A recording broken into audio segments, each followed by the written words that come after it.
What's up YouTube, it's DishDudeRC back with another video, and in today's video I'm going to be unboxing the MJX HyperGo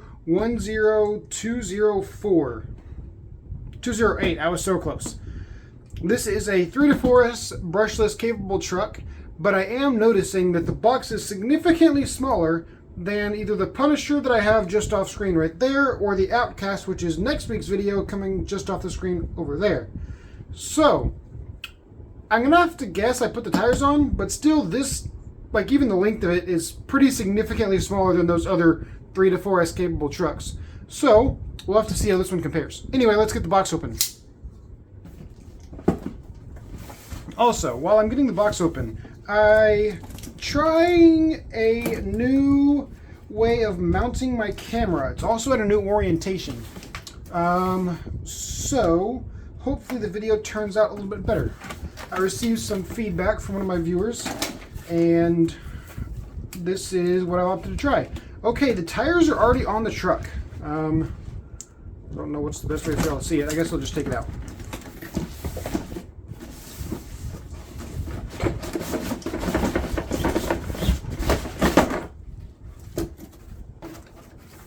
Alright. User manual, always nice. And the MJX vehicles usually have really good manuals, so we're looking forward to that.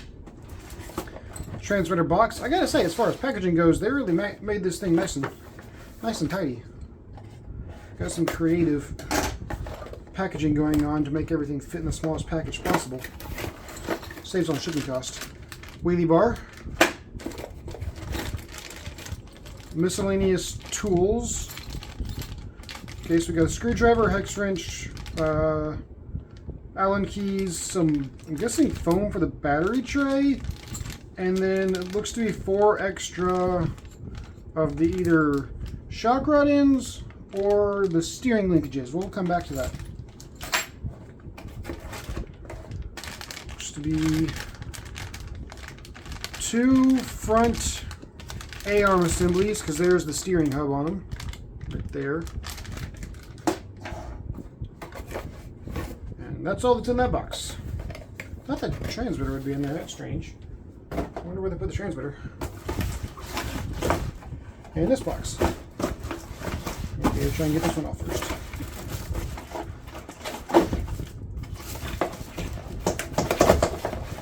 Alright, there's that side. And the transmitter's right here.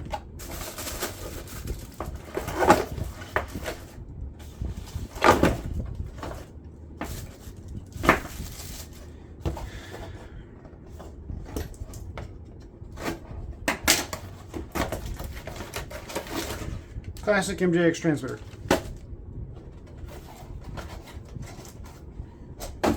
Ain't nothing wrong with that.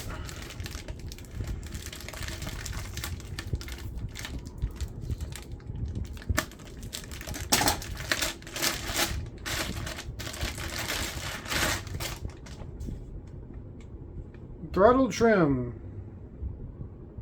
Please do not turn the knob if the vehicle has not been connected. Please keep it in the middle according to the actual situation. If the ESC has been changed, please adjust the knob to the middle and please correct it. Thank you very much.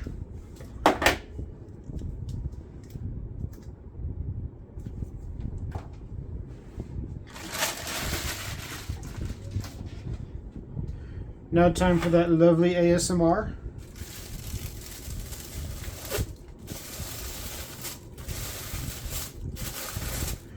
Ooh, a clipless body mounting system. Looks to be the exact same as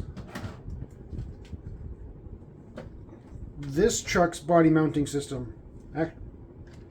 Actually, now that I look at it, I think the body's the exact same too. Just scaled up. This is their 1/20th scale car that is literally not worth the $50 that I paid for it. I ran the battery down on it once. It's literally undrivable. It's not too much power. The ESC, it needs a different ESC, straight up. The power delivery is unsmooth. It's a super bad throttle curve. The steering constantly doesn't know which direction it's going. Sorry, I'm ranting about how bad this car is. So sometimes it's going like full lock left, and then sometimes going full lock right even when the transmitter is centered.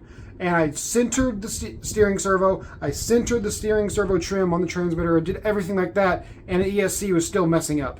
So even if this truck looks really appealing and the brand is like super reputable, yeah, don't buy this truck. It's literally going to sit on the shelf till I decide to most likely take all the screws out and then throw the rest of the truck away.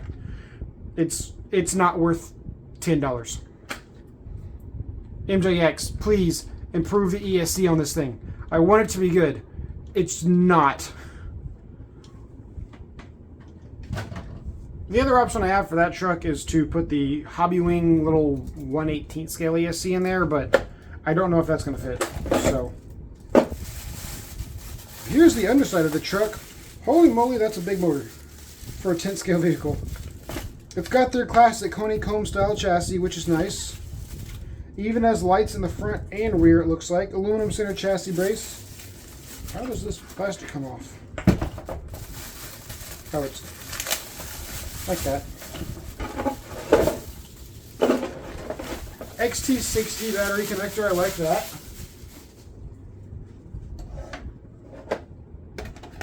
Screws for the wheelie bar.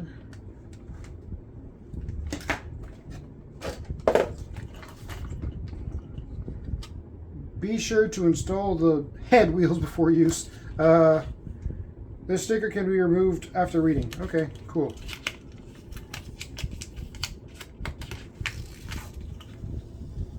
Oh, actually has instructions on how it goes. I'll keep that right here.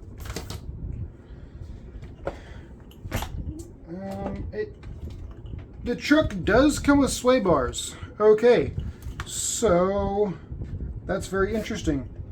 It looks like, minus this center chassis brace being in the way, the 3 screws and the whole motor mount would just come out. I'm not sure about these two, what those two go to. That's metal.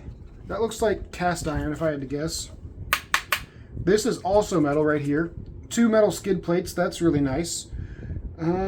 Material, I'd have to guess.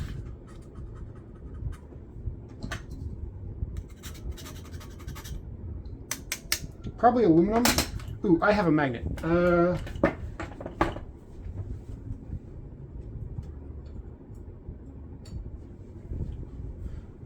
Magnet.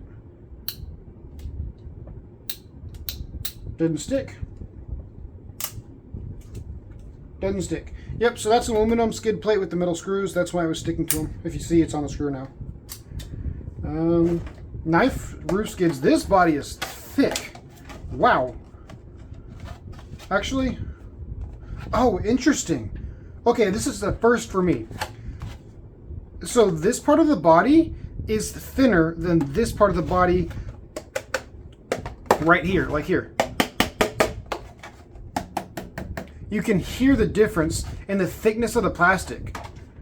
I mean, wait, hold up.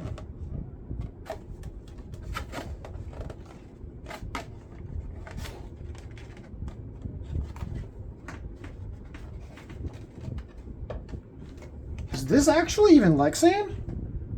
I don't know that the body's Lexan. I think it's polycarbonate.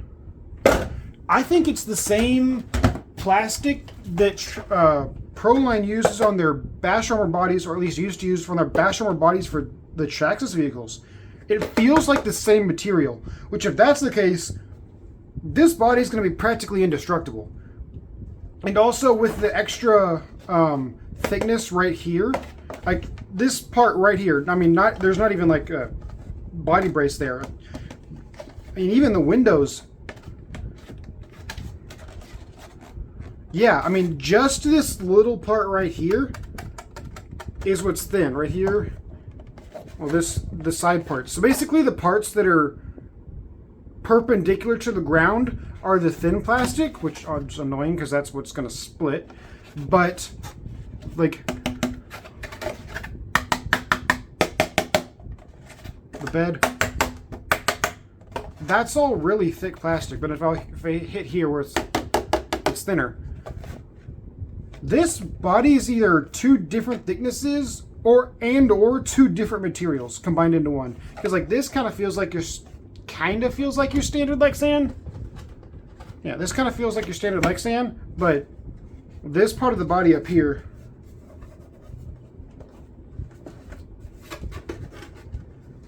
definitely feels more like whatever this. I think this is polycarbonate, but whatever these bodies are made of. I know y'all are going to correct me in the comments.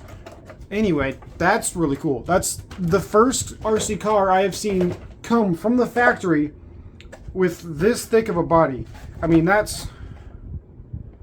Shoot, I mean, if I had to guess, 4 millimeters thick? It's really thick. Nice roof rails, nice rear skid rail on the back, but annoyingly enough, this part here sticks up past it. I mean, it should make a difference because the tangent line between this black piece and the front roof skids should just make it, when it hits the ground, it'd be like this, not like hitting this part. So that should be fine. A nice clipless body mounting system here. This is actually a functional scoop. It's not just for show. There is a hole in the body so that air can get through. So that should help with cooling. The whole entire body though, it looks to be pretty well supported. I mean, I might need to do the Shugu and drywall tape mods here on the sides. Maybe the front and the back as well, but other than that, that body I guarantee is going to be one of the strongest parts. Also metal, steel, so that's how you know. And this truck is not exactly light either. Oh right, I said I was going to come back to these. We'll try and figure out where this goes. Oh, it's this turnbuckles. It's definitely the turnbuckles. The shock rod ends are too small. Shocks are plastic cap, aluminum threaded body. That's nice. I am going to remove the sway bars and go ahead and put the suspension up to its highest setting. Here there's 3 points. I'm going to move it to the highest.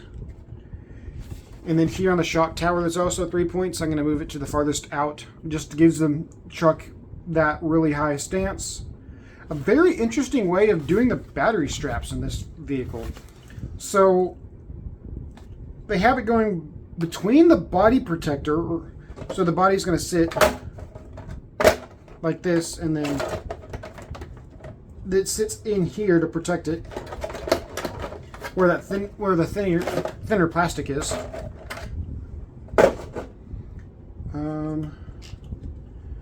But then they have a little raised portion on the other side with holes in it so the battery straps can go through. Very nice. I mean, so far the truck looks quite well designed. Which, I mean, MJX is known for their vehicles being absolute freaking tanks. So I have no doubts in my mind that this one's not going to be the same, especially with... I mean, look at the size of these A-arms. They're huge. And they even have extra supports where the shock goes so that the screw doesn't rip through front and back. So props to MJX for thinking of that. Okay. The receiver is underneath the ESC. You can see there's ESC and underneath it's the receiver box.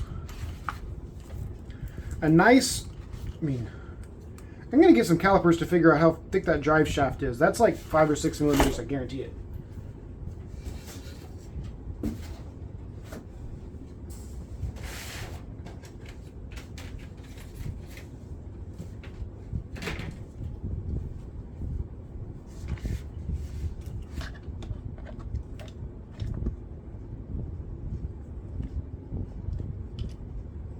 Six millimeters, there you go. Just as I said. Let's see how thick this top brace is.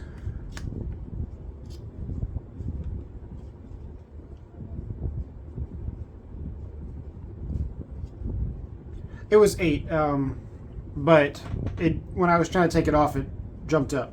So that's also really good. Nice hex hardware throughout. If I was being honest, I would prefer like the square headed bits, just because those strip out so much less easy than these hex drivers.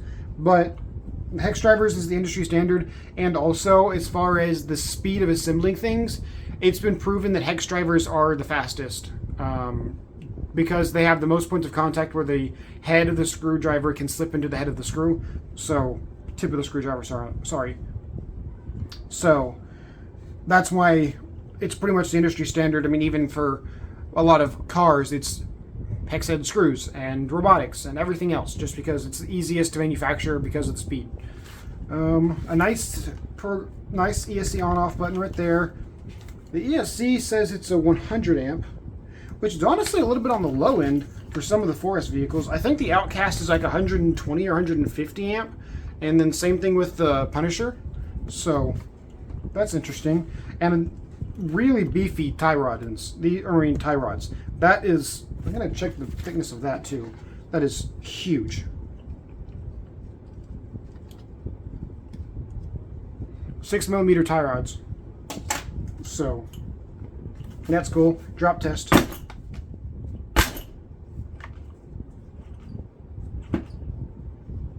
Slow to rise up.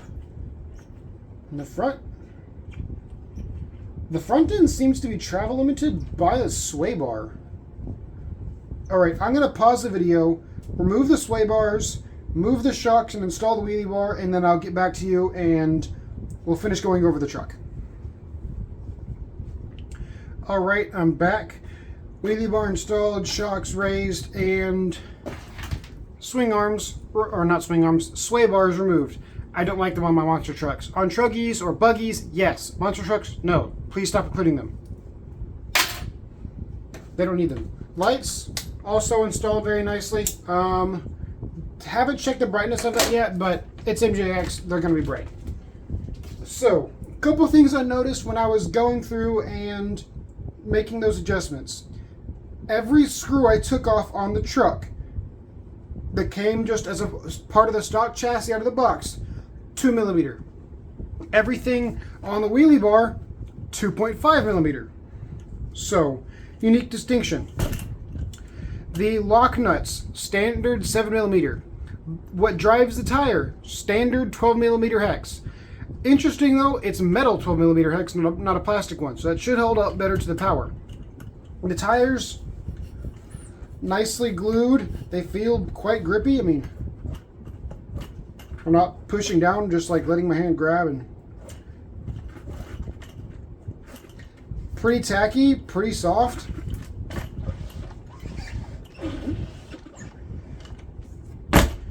Alright, let's try some of the bounce testing, or drop testing.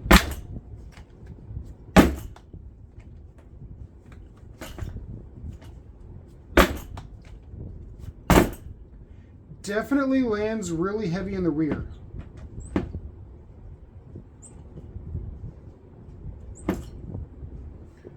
Shocks do rebound, but they are slow.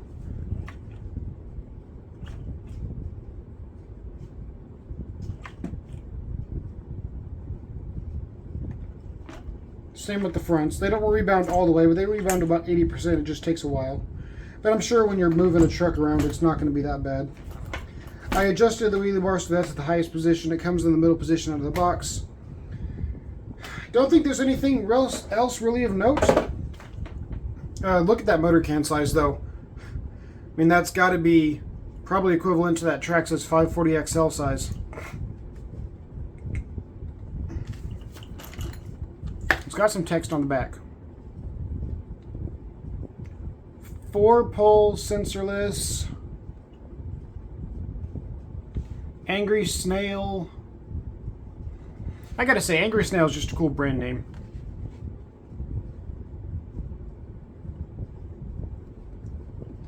I can't read everything that's on the motor. The ESC is in the way. But yeah.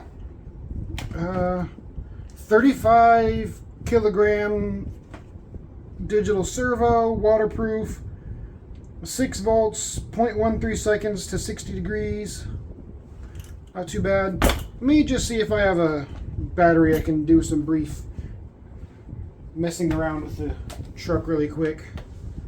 Also batteries for the controller. Oh, they come with a screw in the bottom of it. That's so stupid. I don't like when companies do this. I always just take it out and leave it out. Just 2 AA's, not bad. Where are my batteries? Alright, the controller's got your standard 70 and 100%. Throttle trim over here and steering trim over there, and then your third button channel, most likely for your lights.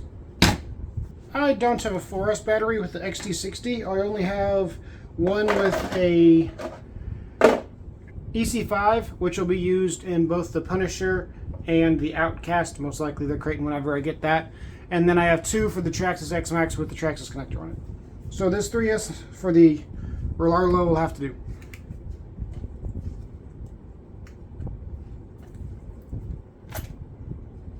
Quite small comparatively. I mean, it can fit a much larger battery. Anyway, that's beside the point. This is to test bright light flash.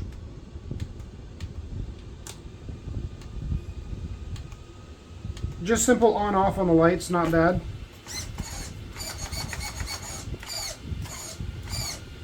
Kind of slow on the servo. Not bad.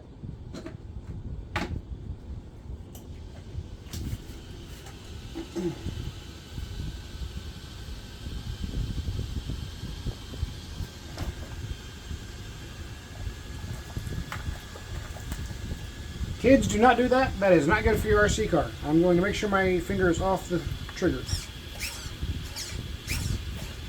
Okay, that servo saver probably needs to get tightened up because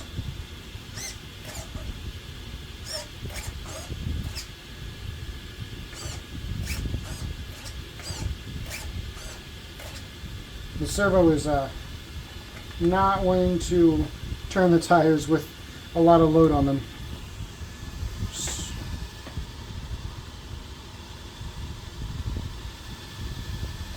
We'll figure out how to do that later.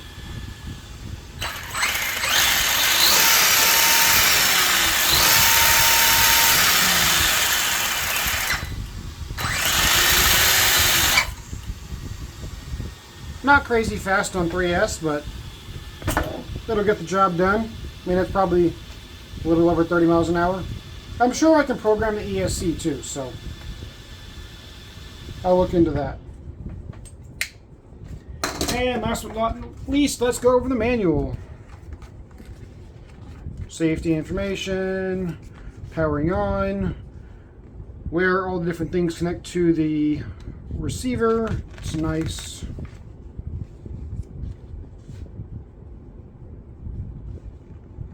Different uses of the indicator lights on the ESC and what they mean. Transmitter, tire information, camber, steering adjustment, 70%, 100% on the transmitter, how to install a wheelie bar, which, again, is on this sticker. Connecting your battery, installing your body. Then you start your exploded views.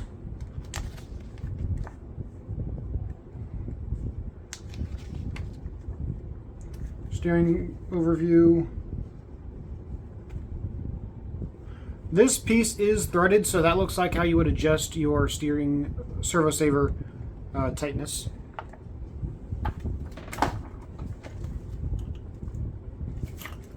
Which appears to be this piece right here.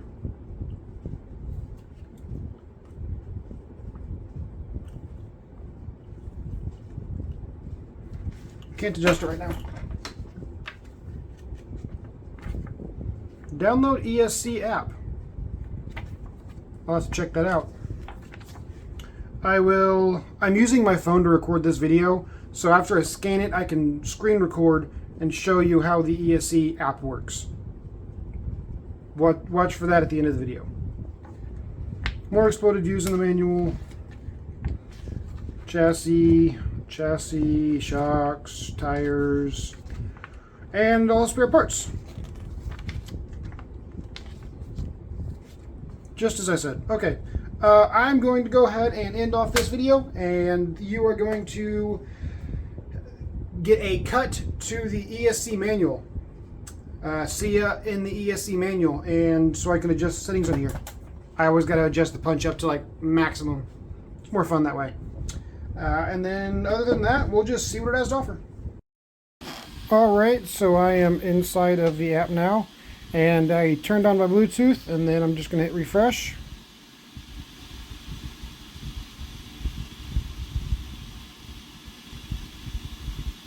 That's odd. Oh, there it goes. I had already connected to the ESC, so here we are. You can see live readout of various things.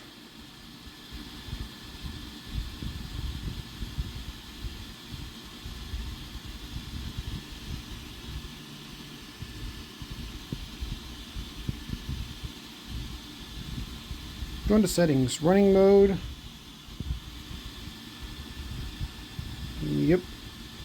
Drag brake. I like to set mine to 5 or 10% just to help slow down the car a little bit better. Cutoff voltage. Looks good. Punch level 8. Max brake force 75%. That's good. I don't ever want to go higher than that. Max reverse 50. That's good. Initial brake force, same as drag brake. Yeah. Neutral range. Let's go drop that down to 6. BEC voltage. I think you have to adjust something. Like if you're trying to use a bigger servo, then you can adjust it. But since the one currently in there is rated for 6, let's just leave it alone. Motor rotation. Let's go in the right direction. Lipo cells. Auto. Yep. Save. Okay. Version information. Restore default. Don't want to do that. ESC voltage. ESC temperature. Alright.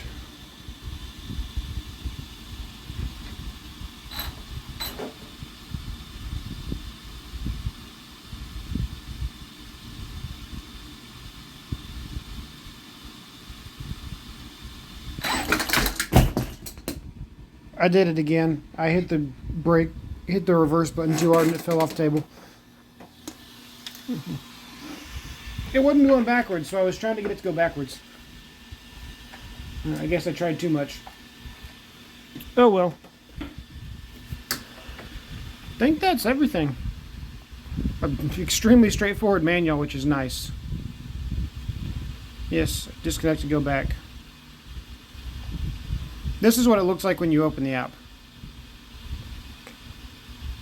Language select up in the top right.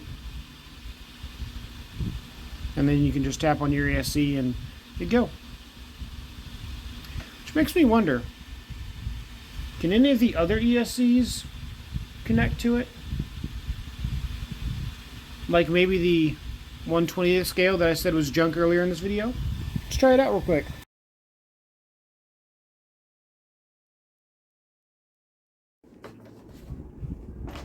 I'm going to do a comparison video with the size of that truck and the Arma Outcast along with the Teamco Rally in the next video. And as I have just put the truck on the shelf, the back right tire has some major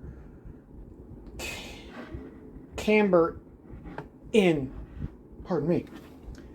So that's going to have to get adjusted by that upper tie rod link.